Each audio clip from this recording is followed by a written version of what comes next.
Hello students, my self Poonam Kumawat. और इस lecture में हम लोग डिस्कशन करने जा रहे हैं स्टमक के बारे में, क्योंकि हमने लास्ट लेक्चर में देखा कि खाना जो है लगातार कंट्रैक्शन एंड रिलैक्सेशन करता हुआ खाना आगे इसोफेगस से किस में मूव करता है, स्टमक में, that is a food.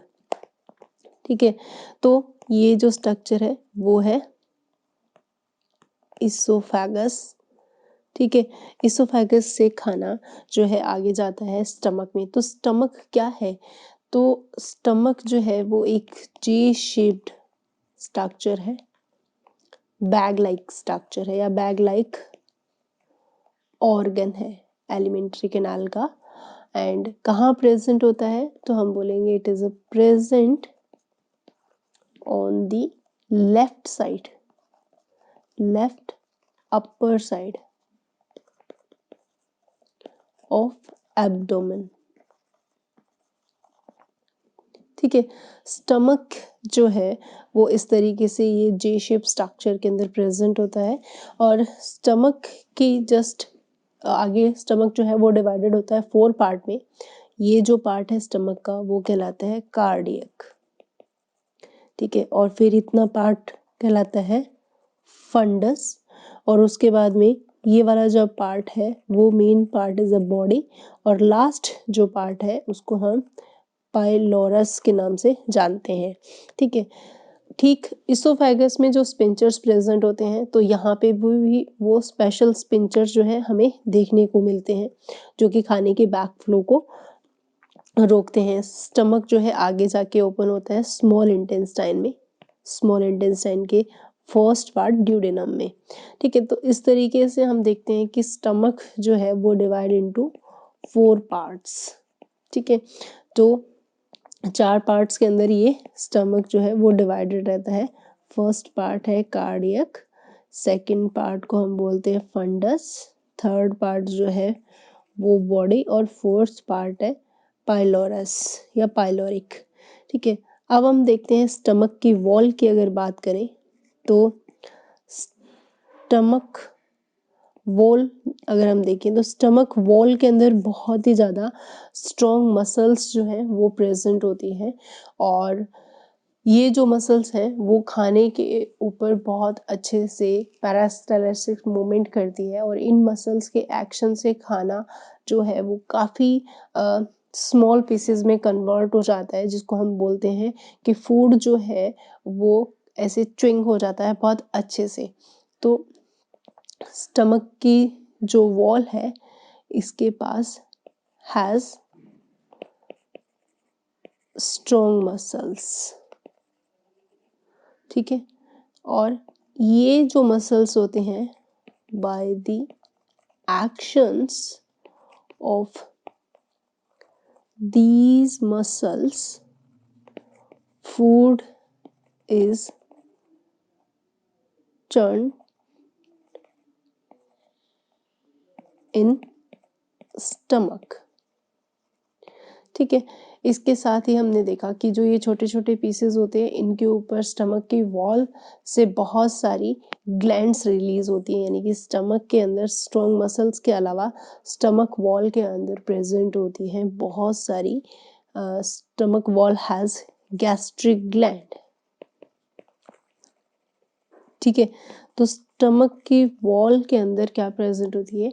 These are the digestive glands, gastric glands. और ये क्या करती हैं?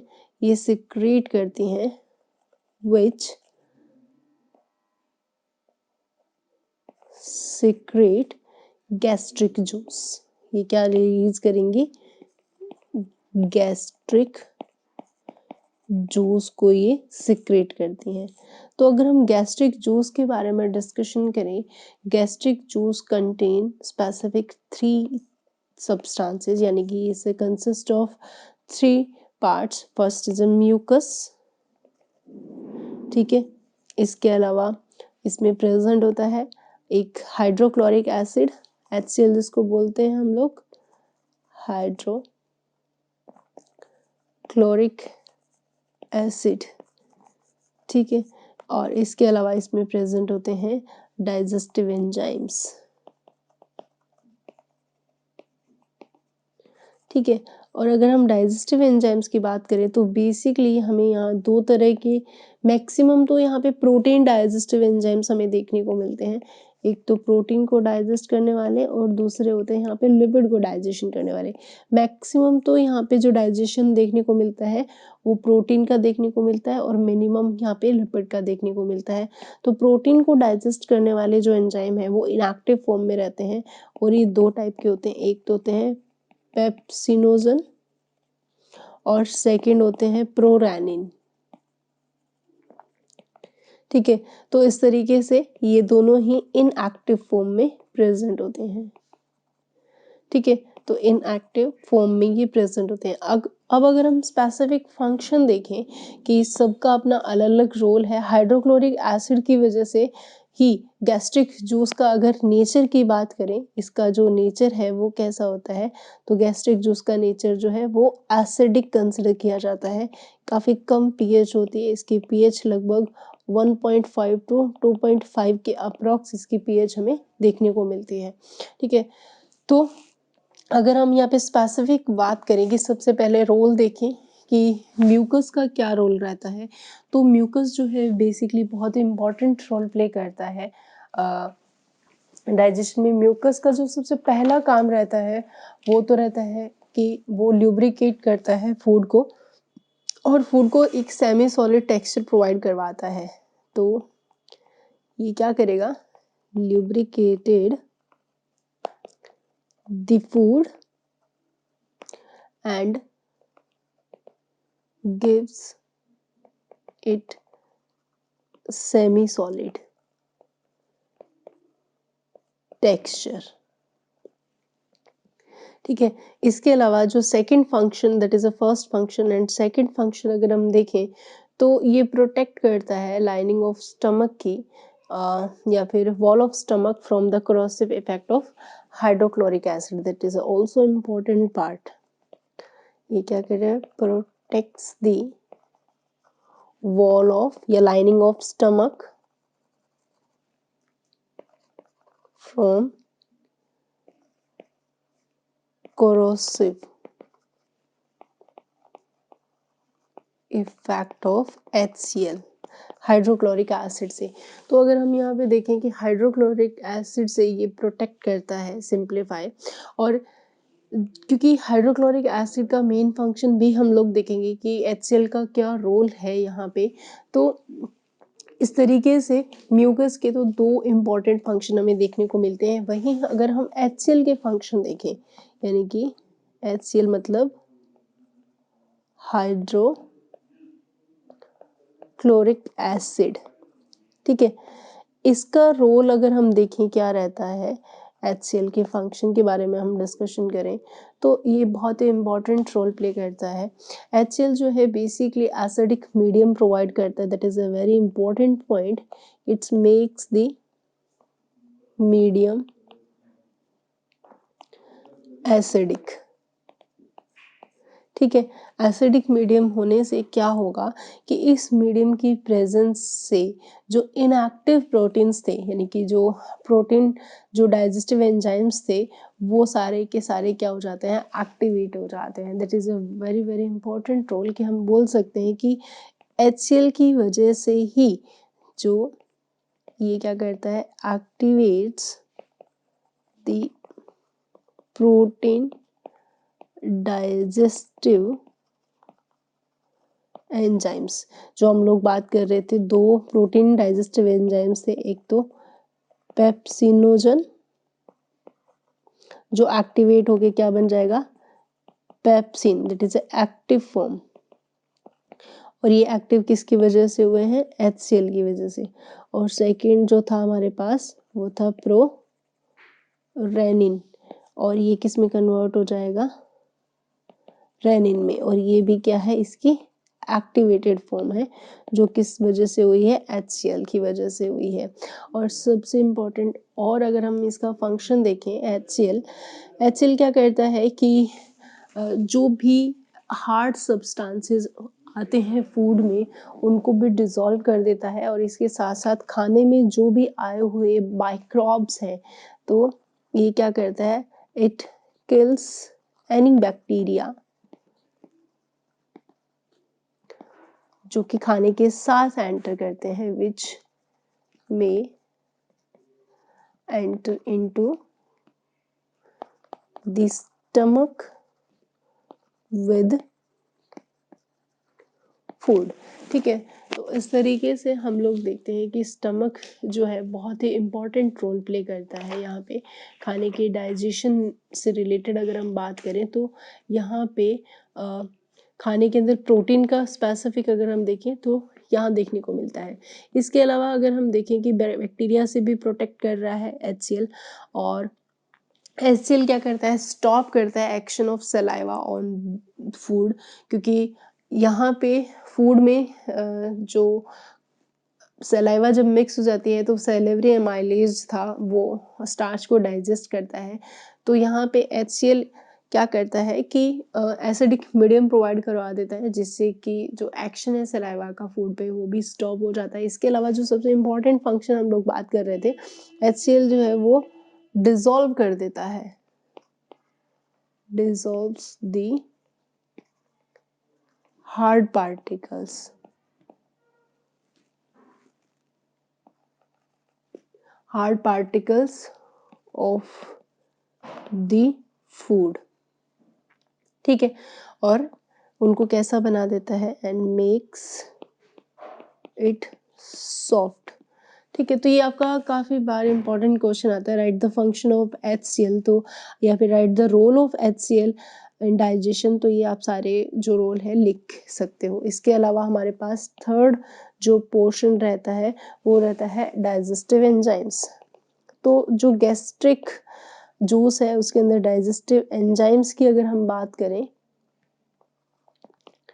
ठीक है, तो डाइजेस्टिव एंजाइम्स में हम सबसे पहले जो डाइजेस्टिव एंजाइम्स देख रहे हैं वो है प्रोटीन को डाइजेशन करने वाले।